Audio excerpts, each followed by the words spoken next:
हाँ जी, तो देखिए अब हम लोग यहाँ बात करने जा रहे हैं ह्यूमन रेस्पिरेटरी सिस्टम की, यानी एक ह्यूमन है जिसका रेस्पिरेटरी सिस्टम हमें डिस्कस करना है पूरा। एक एक बात हम ध्यान से बताते जाएंगे, आप लोग देखते जाइएगा। ये चीजें लिखी हुई हैं, पहले हम बनाते जाएंगे, उसी के साथ साथ आप देखते जाइएगा, सारी चीजें समझ में आएंगी। देखिए ह्यूमन रेस्पिरेटरी सिस्टम में आपको सबसे पहले शुरू होता है ये नोज से, ठीक है। और नोज से जब ये शुरू होता है तो यहाँ पे आपका पैलेट होता है, ये आपका बक्कल कैविटी है। ये क्या है? बक्कल कैविटी है, मुंह की जो बक्कल कैविटी होती है। और ये होता है पैलेट, अपर रीजन में मैक्सिला बोन है, पैलेट बनाती है, ठीक है। तालू जिसे बोलते हैं, ये तालू बन गया। और इसके ऊपर का ये रीजन जो है, इसमें यहाँ आपके एक्सटर्नल नॉस्ट्रिल्स होते हैं। ये दो नाक में जो छेद हैं जो जिनसे आपकी एयर अंदर जा रही है, एक्सटर्नल नॉस्ट्रिल्स हो गए। इसके बाद यहां से शुरू होता है नेजल पैसेज या नेजल चेंबर। ये नेजल चेंबर अंदर की तरफ जा रहा है और यहाँ पे एक टर्माइनल बोन होती है, उससे निकलने वाली तीन कुछ इस तरीके से बोन्स में ही अंदर ऐसे घूमे हुए से पोर्शन होते हैं, बोन के अंदर ही घूमे हुए पोर्शन। जब आप हवा ले जाते हो अंदर की तरफ तो ये घूमा हुआ पोर्शन आता है, यानी इसमें हवा जो है ऐसे घूम के तब अंदर जाती है, ठीक है। और जब अंदर जाती है तो अंदर की तरफ भी दो, नाक में जैसे बाहर की तरफ दो छेद थे, ऐसे अंदर की तरफ भी छेद होते हैं जिन्हें कहते हैं इंटरनल नॉस्ट्रिल्स। तो जरा गौर से देखिएगा, सबसे पहले यहाँ पे पहला नॉस्ट्रिल्स आ गए। कौन सा आ गया? नॉस्ट्रिल्स, यानी एक्सटर्नल नेरिस जिसे बोलते हैं। इसके बाद नेजल चेंबर आता है, ये नेजल चेंबर हो गया। ये तीन पार्ट में डिवाइड होता है। वेस्टिबुलर रीजन, वेस्टिबुलर रीजन जो होता है ये वो रीजन होता है जिसमें आप देखिए नाक है, ठीक है। तो इसे ड्रॉप नोज कहते हैं। ड्रॉप नोज, टपक नाक हिंदी में कहते हैं। ड्रॉप नोज क्या होता है? आपकी नाक नीचे की तरफ इस तरीके से बनी हुई है, तो ये ऐसा लगता है एक ड्रॉप ऐसे बनी है, इसलिए इसे कह देते हैं ड्रॉप नोज। क्लियर है?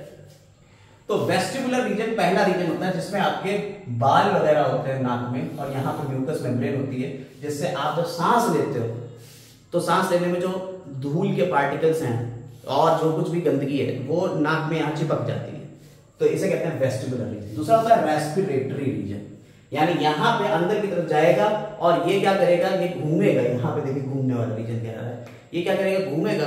और उसमें क्या होगा? ये आपकी नाक में देखिए दो तरीके से आप सांस ले रहे हो, तो मुंह से सांस ले रहे हो, नाक से सांस ले रहे हो।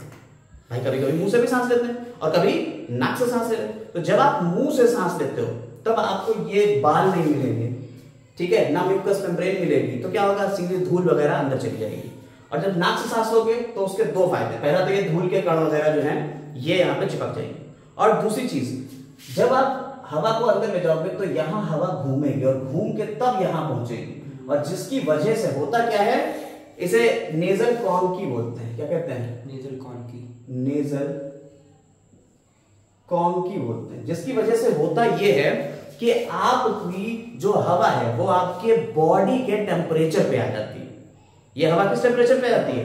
बॉडी टेम्परेचर पे आ जाती है, जिससे आपको सर्द हवा, ठंडी हवा जा रही है वो भी अपने नॉर्मल टेम्परेचर से अंदर जाएगी, गर्म हवा है वो भी बॉडी के टेम्परेचर से ही अंदर जाएगी। तो ये फायदा हो जाता है दूसरे वाले चेंबर का, इसे कहते हैं रेस्पिरेटरी। तीसरा होता है ऑल्फैक्टरी रीजन। ऑल्फैक्टरी यानी स्मेल का रीजन, वो यहाँ कहीं पे होता है ऑल्फैक्टरी रीजन।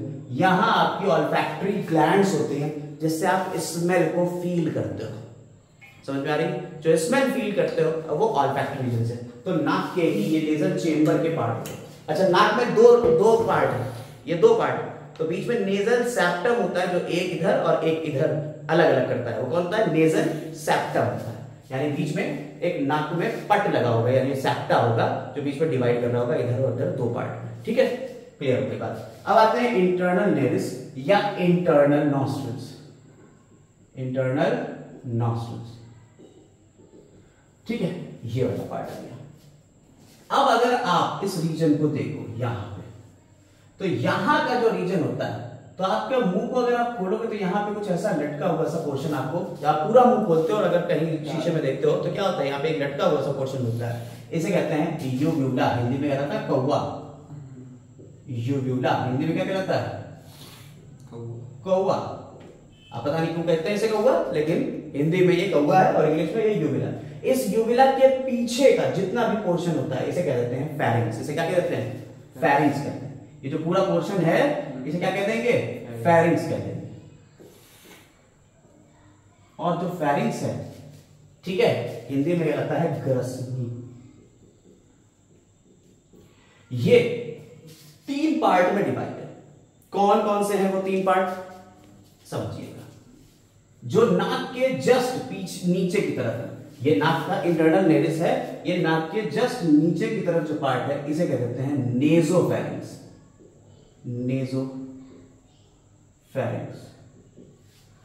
इसके जस्ट माउथ के पीछे का पार्ट ये वाला ओरोफेरिंग्स। ओरोफेरिंग्स।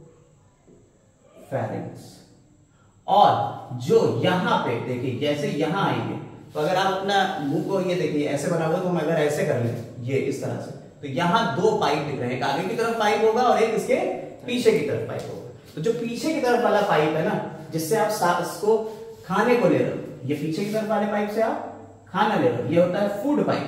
और जो आगे की तरफ वाला है वो कौन सा हो गया, विंड पाइप। समझ में आई बात? और यहां 2 पाइप हो गए आपके इस तरह से। क्लियर हुई मेरी बात? तो जो विंड पाइप है इसकी ओपनिंग को कहते हैं ग्लॉटिस। और यही ओपनिंग के ही पास में यहां पे एक स्ट्रक्चर होता है जिसे कह देते हैं लैरिंग्स। क्या कह देते हैं? लैरिंग्स। तो बेसिकली लैरिंग्स की ही ओपनिंग है जिसे ग्लॉटिस कहते हैं, और इस पे लगा होता है एक ढक्कन जिसे कहते हैं एपिग्लॉटिस। इसे क्या कहते हैं? एपिग्लॉटिस, जो फूड को यहाँ आने नहीं देता। आप जरा ध्यान दीजिएगा। तो लैरिंग्स के पास वाला जो फेरिंग्स का पार्ट है उसे कह देते हैं लैरिंजोफेरिंग्स। लैरिंजोफेरिंग्स। नहीं समझ में आई बात? समझ गए?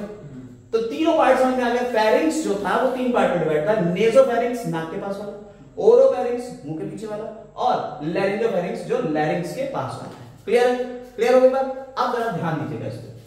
अगर आप कहें ओरोफेरिंग्स, तो जब आप खाने को निगलते हो तो यहां से खाना पीछे जाता है, खाना यहीं से तो पीछे जाता है। और ये वाला जो खाना, ये फूड पाइप हो गया, ईसोफेगस कहलाता है। ईसोफेगस फूड पाइप हो गया। इसकी ओपनिंग को क्या कहते हैं? गलट। से क्या कहते हैं? गलट कहते हैं। और गलट तक ये खाना जा रहा है, और इधर से जब आप सांस ले रहे थे, यहां से आपने सांस ली और ये इधर से आई, और कहां गई सांस? इसमें जाएगी, इस वाले ट्यूब में। तो ये पार्ट एक कॉमन पार्ट नहीं है। ओरोफेरिंग्स खाने के लिए भी है और सांस के लिए भी। तो ये common passage for food and wind, याद रखिएगा। तो अगर हम फेरिंग्स की बात करें तो फेरिंग्स क्या होता है? Pharynx is common passage for food and wind. Clear होगी बात? यानी हवा और खाना दोनों के लिए फेरिंग्स एक कॉमन रीजन होता है, यहीं पे दोनों चीजें आ सकती है। इसीलिए ऐसा होता है कि कभी कभी जब हम खाना खा रहे होते हैं और हम तेजी से हंस देते हैं, तो हंसने में क्या होगा? खाना हम अंदर की तरफ निकल रहे थे और हंसने में सांस बाहर की तरफ छोड़ रहे हैं, तो होता क्या है? ये खाना नाक से बाहर निकलने लगता है। कभी पानी पी रहे हो और दोस्त ने हंसा दिया हो तो क्या होता है? पानी बाहर निकलने लगता है। क्यों निकलता है? समझ में आ गया होगा कि यहां से खाना अंदर जा रहा था और यहां सांस बाहर जा रही थी, तो वो इस पानी को लेकर ऊपर उठ गई और नाक से निकलने लगा। क्लियर हो गई बात? तो ये बात हो गई। ये आपका फेरिंग्स तक का रीजन हमने समझा दिया। और ये हो गया लैरिंग्स। लैरिंग्स जो होता है, लैरिंग्स खुद में 4-5 पार्ट में मिलकर बना है। देखिए, लैरिंग्स का सबसे ओपनिंग क्या है? ग्लॉटिस हो गई, मैंने आपको दिखा दी। दूसरा लैरिंग्स बना होता है कार्टिलेज का। 5 तरीके के या 6 तरीके के कार्टिलेज हैं और टोटल 9 कार्टिलेज होते हैं। कितने होते हैं? टोटल 9 कार्टिलेज होते हैं। अभी हम इनके बारे में बताएंगे, लेकिन फिलहाल आप इतना समझिए कि ये कार्टिलेज का बना होता है 9 कार्टिलेज होते हैं। ठीक, कौन कौन से? Epiglottis, thyroid, cricoid, arytenoid, corniculate और क्यूनिफॉर्म। या इसको याद करने के लिए जैसे हमने याद करे हुए हैं, तो कैसे? Thyroid, cricoid, corniculate, cuneiform, arytenoid और एपिग्लॉटिस। 5 हो गए। ठीक, thyroid, cricoid, corniculate, cuneiform, arytenoid, epiglottis. Clear? इसके बाद अगला पार्ट इसका है हाइयोइड। ऊपर की तरफ, यहां पे, ये थोड़ा सा ऊपर की तरफ है, यहां पे एक बोन लगी होती है जिसे क्या कहते हैं? हाइयोइड। ये भी लैरिंग्स का ही पार्ट है। और इसके अलावा थायराइड मेम्ब्रेन होती है, एक मेम्ब्रेन है थायराइड मेम्ब्रेन, और इसमें होते हैं अंदर की तरफ वोकल कॉर्ड्स जिससे साउंड प्रोड्यूस होगा। उन्हें क्या कहते हैं? वोकल कॉर्ड्स कहते हैं। ये दो तरीके के होते हैं, फॉल्स और ट्रू। अभी लैरिंग्स के बारे में बात शुरू करेंगे, लेकिन पहले आप थोड़ा सा आगे का पार्ट समझिए। इतना पार्ट समझ में आ गया, ठीक है। अब इसके आगे का पार्ट देखते हैं। ये जो आगे की तरफ ट्यूब में अंदर जा रहा है, इस ट्यूब को क्या कहते हैं? ये ट्यूब कहलाती है ट्रैकिया। तो अब चूंकि बोर्ड नीचे तक नहीं है, तो आप क्या करेंगे, 5वें के बाद छठा पॉइंट क्या लिख लेंगे? ट्रैकिया होता है। ये ट्रैकिया हो गया, ये 6 पॉइंट हो गया। यानी जो आप ह्यूमन रेस्पिरेटरी सिस्टम की बात कर रहे हैं, तो 5वें के बाद 6 पॉइंट क्या आएगा? ट्रैकिया आ जाएगा। और ट्रैकिया अगर आप देखें तो ये जो ट्यूब है आपकी, ये जो ट्यूब है, इसी को तो ट्रैकिया कह रहे हैं। इस पर अगर आप हाथ लगा के देखें तो सी शेप, इसमें कार्टिलेज के रिंग्स है, ऐसा लग रहा है रिंग्स है, छल्ले ऐसे इसमें। ये जो छल्ले हैं, ये सी शेप कार्टिलेजिनस रिंग है। कार्टिलेजिनस रिंग्स हैं जो किसकी बनी हुई है? ये हाइलिन कार्टिलेज की, या हेलाइन कार्टिलेज की, हेलाइन कार्टिलेज की बनी हुई सी शेप कार्टिलेजिनस रिंग्स है। क्लियर? अब ये अच्छा एक बात और समझिए, लैरिंक्स जो होता है हमारी गर्दन में, यहां पीछे की तरफ वर्टिब्रल कॉलम होगा, या पीछे की तरफ गर्दन में क्या होगा? ये पूरा वर्टिब्रल कॉलम होगा, रीढ़ की हड्डी पूरी होगी, वर्टिब्रल कॉलम। तो जो वर्टिब्रल कॉलम होता है ना, वो कितने पार्ट में डिवाइड होता है? जरा ध्यान दीजिएगा।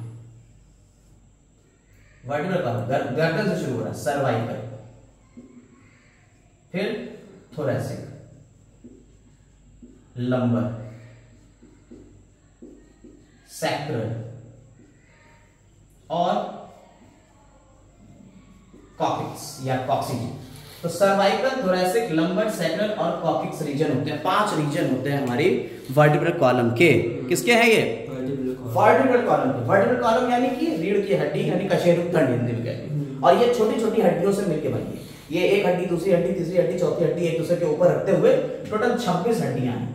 और 26 में से ये 7 होती हैं, ये 12 होती हैं, फिर ये 5, फिर ये 5 और ये 4 होती हैं। ये 5 जो और 4 ये एक दूसरे में मिल जाती है, तो ये एक होगी, तो टोटल 26 हड्डियां आ जाती हैं। यानी इसको हम एक कंसीडर करेंगे, इसको एक कंसीडर करेंगे, तो टोटल कितनी हड्डियां होगी? 26। तो 12 5 17, 12 और 5 17 और 7, ये इस तरह से मिलाते हुए टोटल कितनी हो गई? 26 हड्डियां हो गई। ये जो सर्वाइकल गर्दन वाली हड्डियां, यही आपको सर्वाइकल की प्रॉब्लम हो जाती है। कभी इन हड्डियों में थोड़ा सा डिस्क में प्रॉब्लम आ गई तो सर्वाइकल प्रॉब्लम आ जाती है। तो 24 होती है। 5वीं, 6ठी और 7वीं हड्डी पे आपका लैरिंक्स होता है, ठीक है? या 4थी, 5वीं, 6ठी पे आपका लैरिंक्स होता है। क्लियर है बात? तो लैरिंक्स सर्वाइकल हड्डियों के पास होता है। और अगली थोरैसिक हड्डियां, ये जो ट्रैकिया है ये अंदर की तरफ ऐसे जा रहा है यहां, और यहां आके ये आपका थोरैक्स रीजन आ गया। ये कौन सा रीजन है? Thorax region. यहां आके ये 2 पार्ट में डिवाइड हो जाएगा। कौन? ट्रैकिया। अब ये ट्रैकिया को हम डिवाइड कर रहे हैं, तो ये हड्डियां तो आपको समझ में आ गई है। ट्रैकिया कौन से पार्ट में डिवाइड होगा? 5th thoracic body. और ये कौन सी हो गई? 4थी, 5वीं और 6ठी, ठीक है? ये हड्डियों पे कौन होगा आपका? लैरिंक्स होगा, सर्वाइकल। ठीक, समझ में आती बात? तो अब थोरैसिक, 5th थोरैसिक वर्टिब्रे पे ये ट्रैकिया डिवाइड होगा ऐसे 2 पार्ट में, ये बट जाएगा। ध्यान से समझिएगा, ये 2 पार्ट में बट जाएगा। अब हम इसको यहां से ट्रैकिया को ट्रैक करेंगे। ये वाला पार्ट हटा रहे हैं। अगर आपको लेना हो स्क्रीनशॉट तो स्क्रीनशॉट ले लीजिए, नहीं तो बना लीजिएगा। इसके नीचे का पार्ट इसी में जोड़ लीजिएगा। हम ऊपर बनाने पार्ट जा रहे हैं क्योंकि मेरे पास जगह है। इसके नीचे का पार्ट इसी में जोड़ लीजिएगा, ठीक है? देखिए, अब यहां पे हम लोग जो हैं वो ट्रैकिया से आगे बढ़ेंगे। ट्रैकिया आपको पता चल गया, 5th थोरैसिक वर्टिब्रे के ऊपर ये पार्ट, 2 पार्ट में ट्रैकिया डिवाइड होगा। और ये जो 2 पार्ट इसने बनाए हैं ट्रैकिया, ये 2 पार्ट क्या कहलाए? Primary bronchi. प्राइमरी ब्रोंकाई, ठीक। और यहां से ये आप किसके अंदर घुस गए? लंग्स के अंदर घुस जाएगी। और लंग्स जो होता है वो कुछ इस तरीके से स्ट्रक्चर है लंग्स का। हम आपको एक बेसिक सा स्ट्रक्चर दिखा रहे हैं, हल्का सा लंग्स का स्ट्रक्चर, ध्यान से देखिए।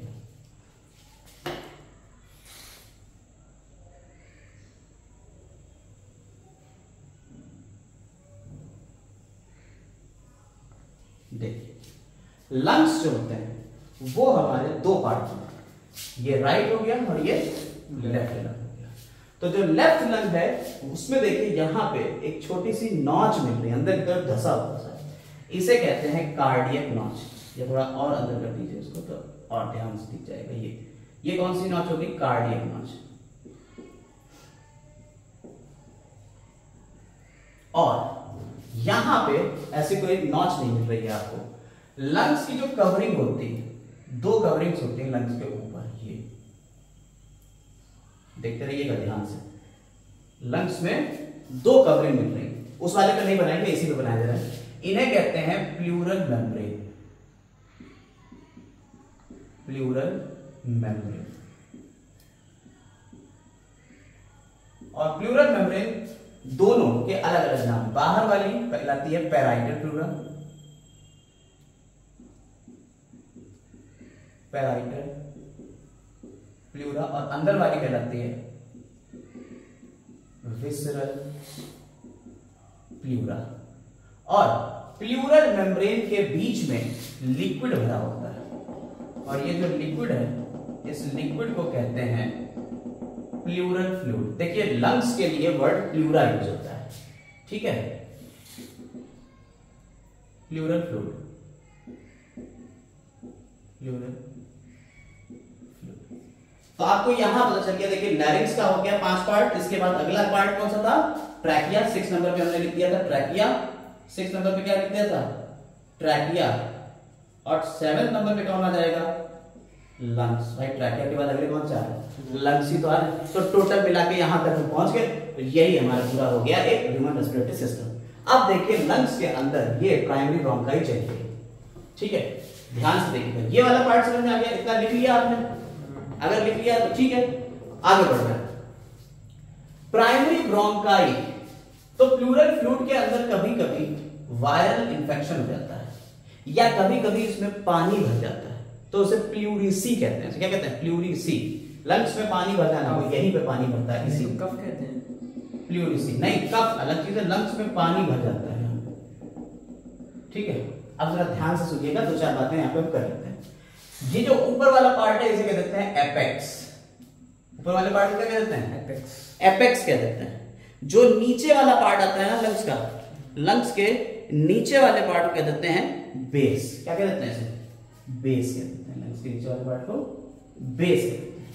ये इस तरफ से जुड़ा हुआ, देखिए इस तरफ हड्डियां हैं, और ये हड्डियां कौन सी? पसलियां जिन्हें बोलते हैं, यानी कि रिब्स।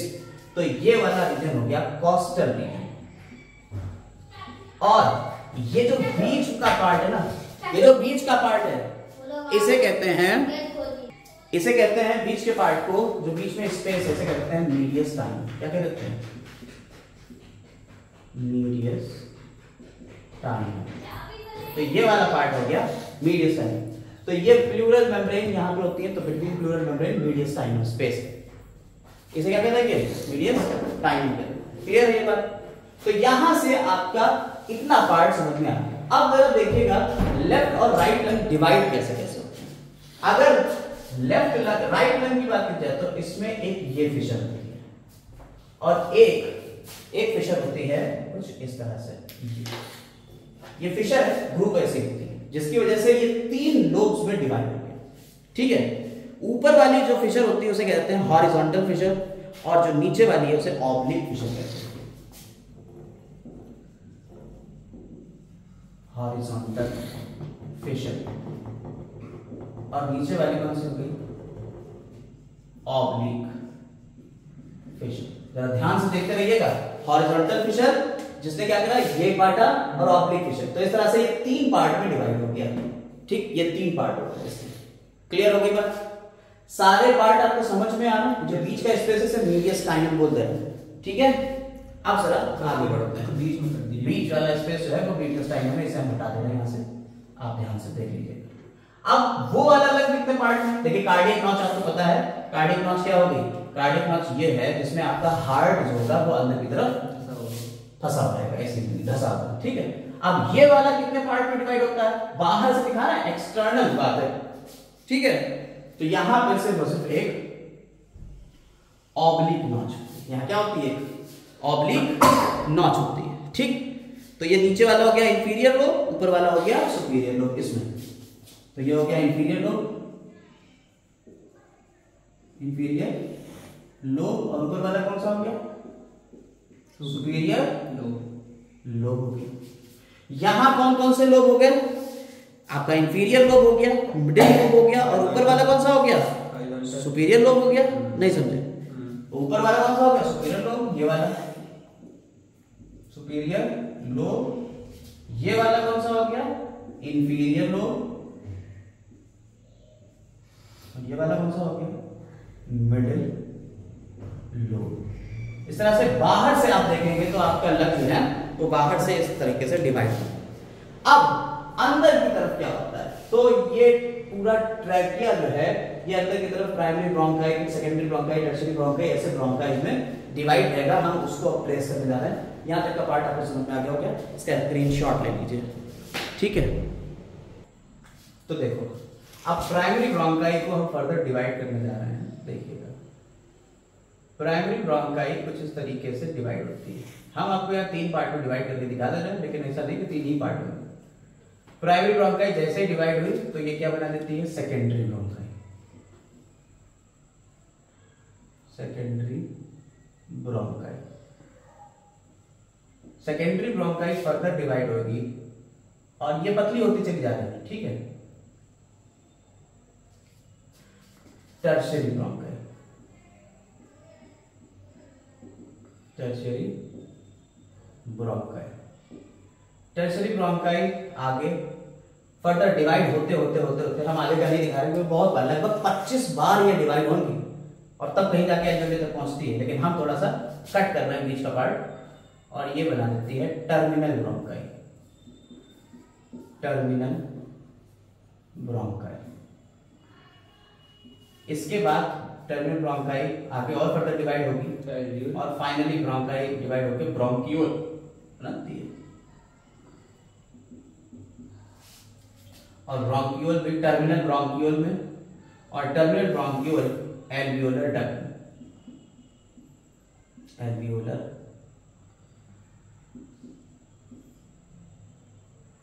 डक्ट,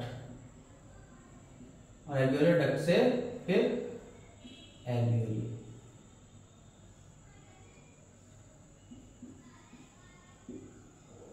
एल्वियोली, एल्वियोली देखिए ये सैक लाइक स्ट्रक्चर है, छोटे छोटे कैसे हैं? सैक लाइक स्ट्रक्चर, यानी थैले के जैसे स्ट्रक्चर, जो क्या है? Site, actual site of exchange of gases, यानी यहीं पे ही एक्सचेंज ऑफ गैसेस होगा। अब क्वेश्चन आता है कि ये जो सी शेप कार्टिलेजिनस रिंग्स थे ये कहां तक मिलते हैं? तो देखिएगा ये पूरे ट्रैकिया में मिलेंगे और जहां तक ब्रोंकाई लिखा है वहां तक मिलते हैं। ब्रोंकाई, ब्रोंकाई तक मिलते हैं, ब्रोंकियोल में ये नहीं मिलते हैं, ये बहुत ही पतले होते हैं। ठीक है, ये सी शेप कार्टिलेजिनस है। कभी कभी इसमें क्या होता है? म्यूकस की मेम्ब्रेन रहती है, इसमें क्या रहती है? म्यूकस की मेम्ब्रेन रहती है। ठीक है, pseudo stratified cuboidal ciliated epithelium होती है ट्रैकिया, याद रखिएगा। ठीक है, तो यहां पे तुम्हारी एपिथेलियल टिश्यू है, एपिथेलियम है, कवरिंग, और यहां से क्या हो रहा है? आपका म्यूकस है, इसमें सीलिया, सीलिएटेड एपिथेलियम, सीलिया है, तो क्या कर रहा है? म्यूकस निकाल रहा है, जिससे म्यूकस धीरे धीरे ऊपर की तरफ जाता रहता है। तो कभी कभी आप लोगों को जब धूल अंदर चली जाती है तो आप खांसते हो तो कफ निकलता हो, कफ जो होता है वो क्या है? वो म्यूकस ही है जिसमें धूल वगैरह होती है, काला काला कफ निकलता भर जाता है, तो ये कफ ही है जो यहाँ तक पूरे में फैला हुआ है। ठीक है, म्यूकस है जो कफ के रूप में बाहर निकलता है, ये हमेशा होता है बॉडी में। ये म्यूकस हाँ बिल्कुल बना ही रहेगा, ताकि अगर कहीं आपके धूल के थोड़े बहुत भी पार्टिकल्स अंदर जा रहे हैं तो इस म्यूकस में चिपक जाए। तो जिन्हें प्रॉब्लम होती है उनका क्या ये होता है? प्रॉब्लम जिनको होती है वो आगे बढ़ेंगे, हम लोग कौन कौन सी डिजीज होती है, लेकिन नॉर्मल इंसान की बात यहाँ पे होगी। तो क्या हुआ? प्राइमरी ब्रोंकाई किसमें डिवाइड हुई? Secondary bronchi, secondary bronchi tertiary bronchi, tertiary bronchi से टर्मिनल ब्रोंकाई, और टर्मिनल ब्रोंकाई से ब्रोंकियोल, ब्रोंकियोल से एल्वियोलर, एल्वियोलर डक्ट, और एल्वियोलर डक्ट से एल्वियोली। क्लियर? क्लियर है? और ये एल्वियोली कितनी होती है? एक लंग में 15 करोड़। कितने से? 15 करोड़। करोड़। और दोनों में मिला के 30 करोड़। 30 करोड़ यानी 300 मिलियन। 30 करोड़। ये एल्वियोली कितनी होती है? 300 मिलियन होती है दोनों लंग्स मिला के। 50 मिलियन इधर या 150 मिलियन इधर, 150 मिलियन इधर। समझ में आई बात या नहीं? तो इतनी तुम्हारी एल्वियोली होती है। अब हम आपको यहां तक तो समझा चुके हैं, लेकिन अभी हमने आपको लैरिंग्स के बारे में नहीं बताया कि लैरिंग्स क्या होता है और कैसे आपके वोकल कॉर्ड से साउंड प्रोड्यूस होता है। तो उसके बारे में और बता दूं। लंग्स के बारे में ये पूरी जानकारी आपको मिल गई यहां तक, ठीक है। अब ये तो आपको पता चल गया एल्वियोली। अभी लास्ट में हम एल्वियोली के बारे में बताएंगे। पहले हम लैरिंग्स के बारे में बताएंगे, जो चीजें छूट गई। एडम्स एप्पल यानी वॉइस बॉक्स, लैरिंग्स, इसके बारे में बात करेंगे। ये थोड़ा सा छूट गया है बट इसको खत्म करेंगे। ट्रैकिया खत्म कर दिया है, लंग्स खत्म कर दिया है, ठीक है। अब ये वाला पार्ट जो है यानी एपिग्लॉटिस किससे बनी होती है, थायराइड किससे बनी होती है, क्रिकॉइड किससे बनी होती है, एरिटिनॉइड किससे बनी होती है, कॉर्निकुलर और क्यूनिफॉर्म किससे बनी होती है। तो यहां तक हमने पूरा बना दिया। इसको चाहिएगा तो इसका फोटो ले लीजिएगा, स्क्रीनशॉट लीजिएगा, बना लीजिएगा। हम अब आगे की तरफ इसको डिस्कस करने जा रहे हैं। हाँ, तो अब यहाँ पे देखिए, हमने यहाँ पे कुछ लिख किया है, जैसे कि लैरिंग्स के जो एपिग्लॉटिस, थायराइड, क्रिकॉइड, एरिटिनॉइड, कॉर्निकुलर, क्यूनिफॉर्म है, ये 6 टाइप के आपके कार्टिलेज है। लैरिंग्स का मतलब होगा कार्टिलेज का। और ये जो कार्टिलेज है कितने टाइप के हैं? 6 टाइप के। इनके नाम एग्जैक्ट नंबर पूछ लिए गए हैं पिछले सालों में, इसलिए हम आपको ये पूरा बता दे रहे हैं। देखिए, ये एपिग्लॉटिस बना होता है इलास्टिक कार्टिलेज का और नंबर में होता है एक होता है। हेलाइन कार्टिलेज का बना हुआ है थायराइड और ये कितना है? 1 नंबर में। क्रिकॉइड का ये भी हेलाइन कार्टिलेज का है, ये भी 1 नंबर में होता है। एरिटिनॉइड इलास्टिक कार्टिलेज का है, 2 होता है। कॉर्निकुलेट को कार्टिलेज ऑफ सेंटोरिनी भी बोलते हैं, ये भी क्वेश्चन आ चुका है इसलिए हमने लिख दिया है। और ये कितने होते हैं? 2 होते हैं। क्यूनिफॉर्म इलास्टिक कार्टिलेज का बना हुआ है और ये भी इलास्टिक कार्टिलेज का कितना है? 2 नंबर। 2 4 6 7 8 9 टोटल कितना हो गया? 9 कार्टिलेज हो गया। और ये जो लैरिंग्स होता है ये कुछ इस तरीके से आपका बना हुआ है, यानी कि ये कार्टिलेज इसे घेरे हुए हैं तो ये गोल एरिया बन गया पूरा। ये जो गोल एरिया की ओपनिंग है इसे हमने क्या कह दिया है? ओपनिंग कह दिया है ग्लॉटिस, ठीक। और इसके जस्ट नीचे यहाँ पे कौन सी बोन है? हाइवाइड बोन है ऊपर की तरफ। कार्टिलेज जो लैरिंग्स है उसी पे चिपकी हुई कौन सी बोन है? हाइवाइड बोन है। एम्ब्रियोलॉजिकली ये एक बोन है, हाइवाइड बोन।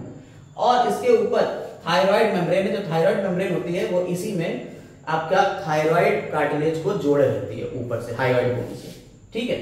इसके अलावा ये जो आपके साउंड प्रोड्यूस हो रहा है, आपने साउंड प्रोड्यूस करा होगा। आवाज जब आप बोलते हो तो आवाज आती है, ये साउंड कैसे प्रोड्यूस होता है?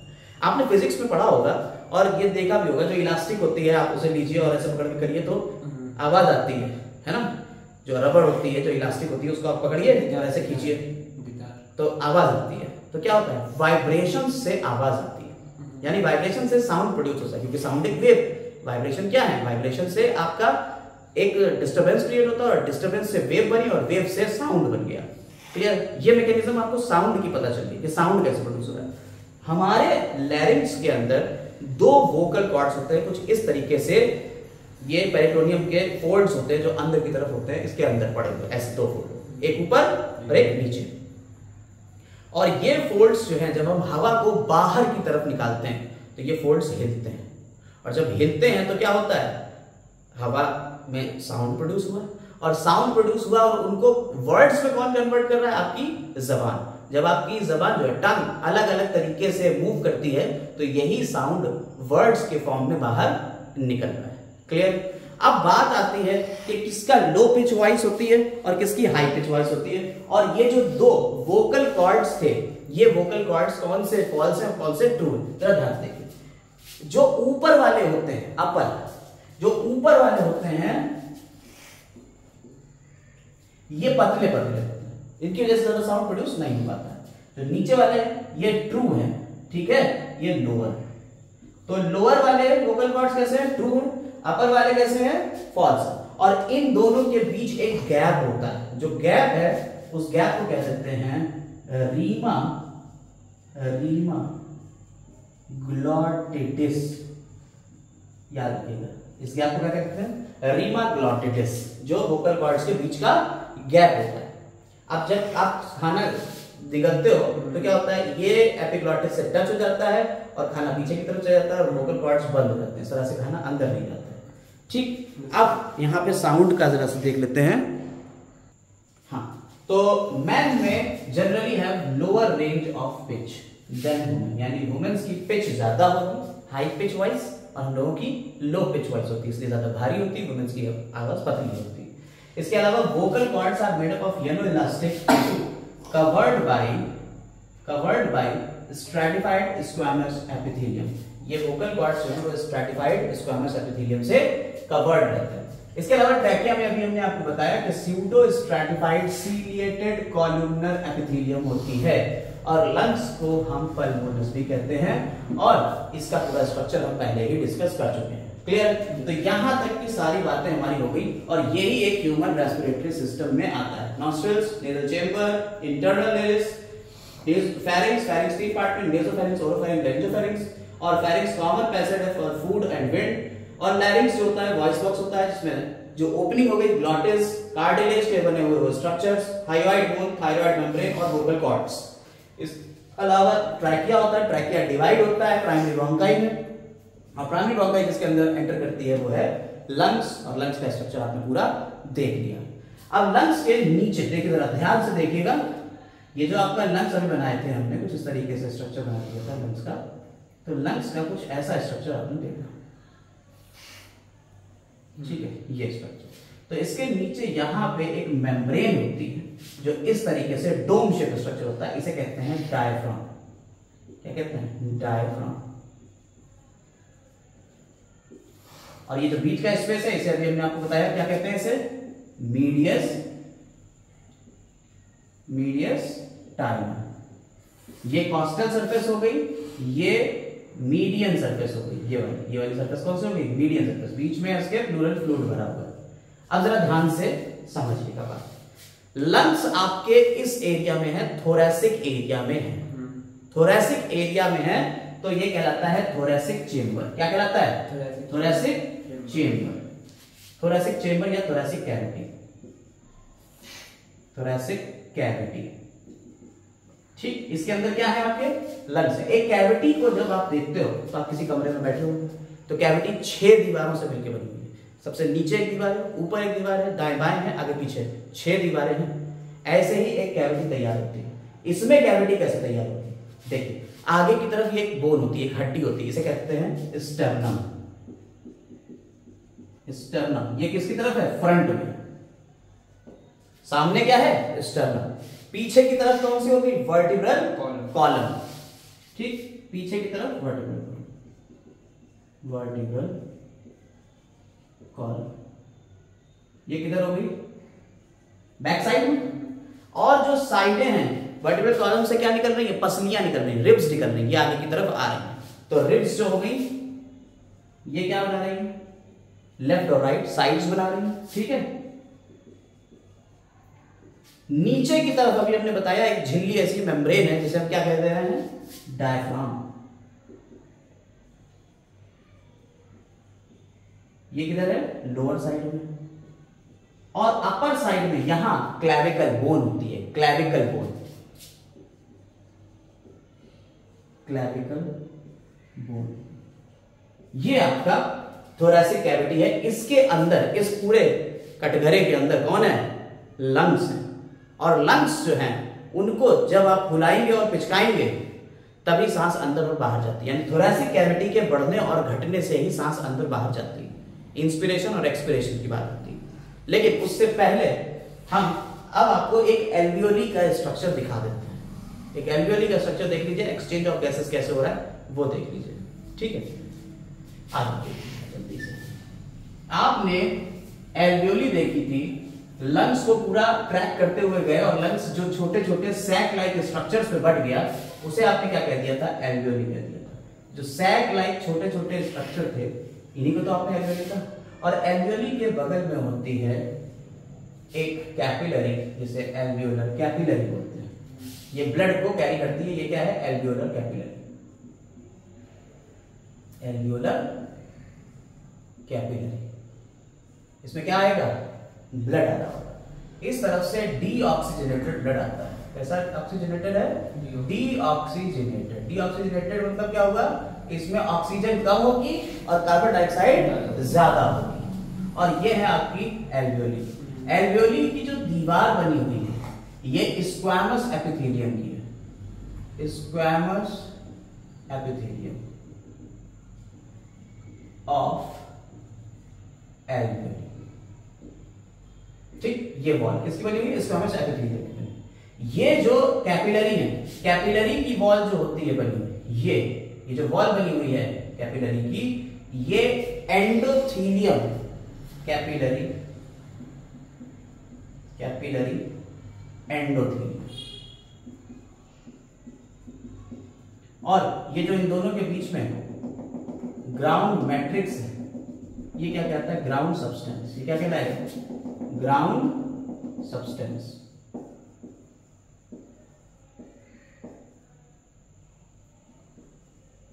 क्लियर? ये तीन मेम्ब्रेन से मिलके तुम्हारी एक्सचेंज वाली जो मेम्ब्रेन है वो बनी हुई है। तो ग्राउंड सब्सटेंस को ही हम क्या कह देते हैं? Basement membrane. Basement membrane. ठीक है, यही actual site of exchange of gases है। हम इसे क्या कहेंगे? Site of exchange of gases. यहां आरबीसीज आती हैं जो ब्लड को, ऑक्सीजन और कार्बन डाइऑक्साइड को कैरी कर सकती हैं। वो कौन है? आरबीसीज। कैसे कैरी करती है, क्या होता है, ये आगे के पार्ट में पढ़ेंगे, लेकिन इतनी बात आपको समझ में आ गई। यानी एल्वियोली पे ये सिस्टम आपको मिलेगा। इस वीडियो में बस हम इतना ही रख रहे हैं, आपको पूरा ह्यूमन रेस्पिरेटरी सिस्टम के बारे में बता दिया है। नेक्स्ट वीडियो में यहां तक का ये दो पार्ट बिल्कुल याद रखिएगा, क्योंकि इसी से आगे अब हम लोग जंप करेंगे अगली वीडियो में, और वहां देखेंगे इनहेलेशन कैसे होता है, सांस अंदर कैसे लेते हैं, और एक्सहेलेशन कैसे होता है, सांस बाहर कैसे निकालते हैं। ये बात के ऊपर हम लोग डिस्कशन करेंगे। इस वीडियो में बस इतना ही। चैनल को लाइक शेयर और सब्सक्राइब करना शुरू कर दें, और जितना ज्यादा शेयर करेंगे रीच उतना ही ज्यादा बढ़ेगी। सब्सक्राइब जरूर करें। Have a nice day.